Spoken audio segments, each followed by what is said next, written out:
اعوذ باللہ من الشیطان اللعین الرجیم بسم اللہ الرحمن الرحیم۔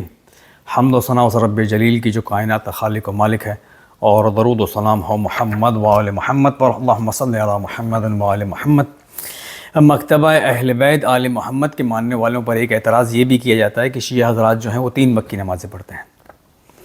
تو بھائی جان ایسا بالکل نہیں ہے، ہم بھی آپ ہی کی طرح، ہر مسلمان کی طرح 5 وقت کی نمازیں پڑھتے ہیں۔ البتہ نماز کے جو اوقات ہیں وہ قرآن مجید میں بھی 3 ہیں۔ میں 2 آیتیں آپ کی گزارش کر دوں اور پھر ہم جو نمازیں ملا کر پڑھتے ہیں اس کے بھی چند حوالے آپ کے لیے۔ Let me take you to Surah Hud chapter number 11 verse number 114. وَأَقِمِّ الصَّلَاةَ طَرَفِيَ النَّهَارِ وَظُلُفًا مِّنَ اللَّيْلِ، اور دن کے دونوں کناروں اور رات کے کچھ حصے میں نماز قائم کرو۔ ترجمہ کنز الاموال کا۔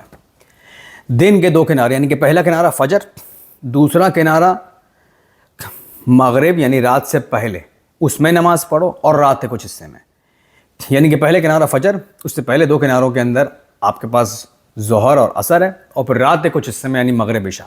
یعنی ٹائمنگز یہاں 3 ہی ہیں قرآن مجید میں نماز کی، لیکن بہرحال ان 3 ٹائمنگز کے اندر نمازیں جو ہیں وہ 5 ہی ہیں۔ Another verse of the Holy Quran, سورہ بنی اسرائیل 17 chapter of the Holy Quran verse number 78. Translation کنز الاموال۔ وَأَقِمَّ الصَّلَاةَ لِدُلُوكِ الشَّمْسِ إِلَىٰ غَسَقِ اللَّيْلِ وَقُرْآنَ الْفَجْرِ، نماز قائم کرو سورج کے ڈھلنے سے رات کے اندھیرے تک، اور فجر یعنی صبح کی تلاوت۔ یہاں پر اللہ نے، یہاں پر بھی پروردگار نے 3 اوقات کا ذکر کیا ہے۔ فجر کو بالکل الگ کر دیا، اور یہاں پر 2، سورج کے ڈھلنے سے رات تک یعنی رات میں۔ سورج کے ڈھلنے سے یہاں پر ظہر اور عصر مفسرین نے لکھا، اور رات میں آپ کے سامنے پھر مغرب اور عشاء۔ تو ہم نے ثابت کیا قرآن مجید کی 2 آیتوں سے کہ نماز کے اوقات بھی قرآن مجید میں 3 ہی ہیں، البتہ ان میں نمازیں جو فرض ہیں وہ 5 ہیں۔ اچھا، اب شاید یہ تاثر جاتا ہو کیونکہ ہم شیعان حیدر کرار جو ہیں آل محمد کے ماننے والے، وہ اکثر نمازوں کو ملا کے پڑھتے ہیں، ظہر عصر پڑھتے ہیں، مغرب عشاء پڑھتے ہیں۔ شاید اس وجہ سے تاثر یہ جاتا ہو کہ یہ شیعہ حضرات جو ہیں وہ 3 نمازیں پڑھتے ہیں۔ تو بہرحال لیٹس ہیو اے لک ان دا سنہ آف دا ہولی پروفٹ، کہ کیا پیغمبر was he used to combine prayers, ظہر عصر مغرب عشاء؟ تو چند حوالے آپ کے۔ پہلا حوالہ صحیح بخاری، اہل سنت کی سب سے معتبر کتاب قرآن مجید کے بعد، والیوم نمبر 1 پرنٹڈ ان مکتبہ رحمانیہ لاہور، پیج 290، حدیث نمبر 533۔ نیریٹڈ بائی آدم بن ابی نے شیبہ سے، شیبہ نے عمرو بن دینار سے، انہوں نے جابر بن زید سے، انہوں نے عبداللہ ابن عباس سے کہ آپ نے کہا کہ نبی پاک نے مغرب اور عشاء کی 7 رکعت اور ظہر عصر کی 8 رکعت کو ملا کر پڑھا۔